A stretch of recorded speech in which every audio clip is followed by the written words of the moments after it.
మెట్రోలో ఐరా ఫోన్ ఎవరో దొంగలించారు. ఫోన్ ని పోగొట్టుకోవడం ఇప్పటికే తనకు ఆందోళన కలుగుతోంది. ఆమె ఫోన్లో ముఖ్యమైన పత్రాల కాపీ స్కాన్స్ ఉన్నాయి. దీంతో మరింత టెన్షన్ పడుతోంది.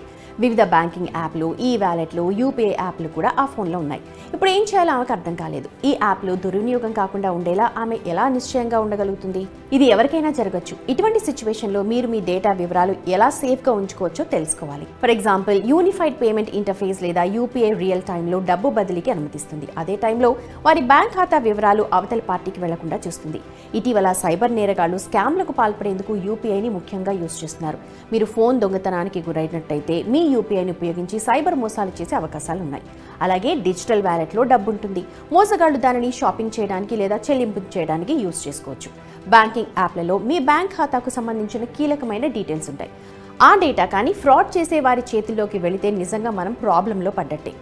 సో మీరు మీ ఫోన్ ఒకవేళ పోగొట్టుకున్నా లేదా ఎవరైనా దొంగలించినట్లయితే అందులోని వివరాలన్నీ కూడా సేఫ్గా ఉండడానికి ఒక ప్రాసెస్ ఉంది. అది ఫాలో అయితే సరిపోతుంది.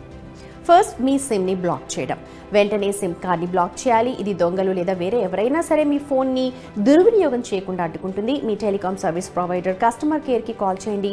ఫోన్ నెంబర్ బ్లాక్ చేయమని చెప్పి కోరండి. సిమ్ బ్లాక్ చేసిన తర్వాత ఓటీపీ యాక్సెస్పై ఆధారపడే అన్ని యాప్లు కూడా బ్లాక్ అయిపోతాయి.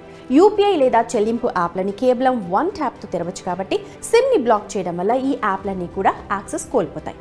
దీనికి కొంత టైం పట్టొచ్చు, కానీ మీ ప్రైవసీతో పాటు మొబైల్ వ్యాలెట్లు అయితే సేఫ్గా ఉంటాయి. ఆ తర్వాత మీరు మీ నియరెస్ట్ పోలీస్ స్టేషన్లో వెళ్ళి కంప్లైంట్ చేయాలి. పోలీసుల నుండి ఫస్ట్ ఇన్ఫర్మేషన్ రిపోర్ట్, అదేనండి ఎఫ్ఐఆర్ కాపీ అడగాలి. ఫోన్ దుర్వినియోగం లేదా మీ డబ్బును దొంగలించిన ఈ కాపీ మీకు సాక్ష్యంగా ఉంటుంది. ఇక మీ ఫోన్ కనిపించకుండా పోయిన వెంటనే యూపీఐ చెల్లింపుల్ని డీయాక్టివేట్ చేయడం మరో ఇంపార్టెంట్ థింగ్. ఈ ప్రాసెస్ ఆలస్యం అయితే మీరు చాలా మూల్యం చెల్లించుకోక తప్పదు. Amazon pay, Google pay, PhonePe, Freecharge, Paytm లాంటి యాప్లు మన లైఫ్ని చాలా ఈజీగా మార్చేశాయి. ఈ యాప్లు తప్పుడు వ్యక్తుల చేతుల్లోకి వెళితే వాటి వల్ల మనకి ఇబ్బంది తప్పదు. కాబట్టి ఫోన్ని పోగొట్టుకున్న వెంటనే ఈ యాప్లన్నిటికీ సంబంధించిన హెల్ప్ డెస్క్ లేదా కస్టమర్ కేర్ నంబర్ని సంప్రదించాలి. ఒకేసారి మీ ఫోన్ నుండి మొత్తం డేటాని తీసేయొచ్చు. అలాగే దానికి సంబంధించిన వెబ్సైట్ ఓపెన్ చేయండి. మీ జీమెయిల్ ఖాతాతో లాగిన్ అవ్వండి. మీ జీమెయిల్ అకౌంట్ వివిధ డివైస్లకు లింక్ అయి ఉంటుంది కాబట్టి ఇది సాధ్యమవుతుంది. స్మార్ట్ ఫోన్ని ఎంచుకొని మీ డేటాను అక్కడి నుంచి డిలీట్ చేసేయండి. అలాగే ఐఫోన్ వినియోగదారుల కోసం అయితే వెబ్ బ్రౌజర్లో iCloud.com వెళ్ళి మీ యాపిల్ ఐడితో సైన్ ఇన్ అవ్వండి. ఆపై మీ ఫోన్ నుండి ఉన్న యాప్స్ అన్ని డేటా కూడా ఇరేజ్ చేసేయాలి. ఇరేజ్ దిస్ డివైస్ ఆప్షన్ని ఎంపిక చేసుకొని దానిపై క్లిక్ చేయాలి. ఈ యాక్షన్ తీసుకోవడం ద్వారా మీ ఫోన్ దొంగతనానికి గురైన మీ ముఖ్యమైన డేటా సేఫ్గా ఉంటుంది. అలాగే అప్రమత్తంగా ఉండడానికి తక్షణ చర్య తీసుకోవడం కూడా అవసరమని గుర్తుపెట్టుకోండి.